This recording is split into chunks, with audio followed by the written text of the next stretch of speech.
Russian investigators have detained a woman in their hunt for the killers of pro-war blogger Vladlen Tatarsky in Sunday's blast at a St Petersburg cave. In video released by authorities, most likely recorded under duress, Daria Tripova is heard admitting she handed over a statuette that later blew up. But the 26-year-old does not say she knew there would be an explosion, nor does she admit any further role. Investigators said they had evidence the attack was organized from Ukraine. However, Kiev officials said it was a case of Russian infighting. More than 30 people were wounded in the bombing in Russia's second city. Tatarsky, real name Maxim Fomin, aged 40, had been attending a patriotic meeting with supporters in the cave as a guest speaker late on Sunday afternoon. A video circulating on social media showed a young woman in a brown coat apparently entering the cave with a cardboard box. Images showed the box being placed on a table in the cave before the woman sat down. Another video showed a statue being handed to Tatarsky. In a brief excerpt of her interrogation released by the Russian authorities, Daria Tripova appeared under duress as she sighed repeatedly. When her interrogator asked if she knew why she was detained,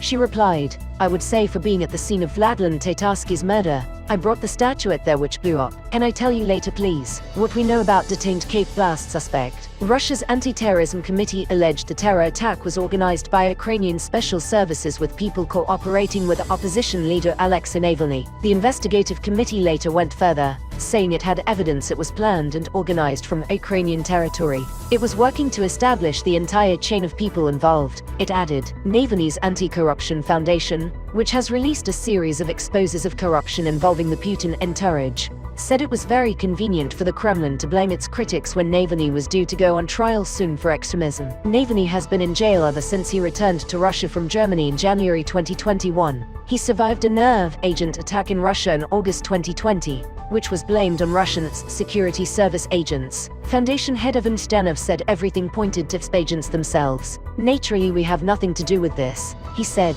adding that Russia needed an external enemy in the form of Ukraine and a domestic one in Navalny's team. Ms. Tripova was detained in a St Petersburg flat owned by a friend of her husband's, Russian reports said. On the day of Russia's full-scale invasion last year, she was reportedly detained for a number of days for taking part in an anti-war protest. The cave, street food bar No One Near the River Never, was once owned by Yevgeny Prigozhin, who runs Russia's notorious Wagner mercenary group which has taken part in much of the fighting in Bakhmut in eastern Ukraine. Prigozhin said he had handed it over to Cyberfronts, a group that calls itself Russia's information troops, and said it had hired out the cave for the evening. Prigozhin paid tribute to Tatarsky in a late-night video which he declared was filmed from the town hall in Bakhmut. He displayed a flag which he said had the words "in good memory of Vladlen Tatarsky." On Monday, Tatarsky was awarded the posthumous Order of Courage by President Vladimir Putin.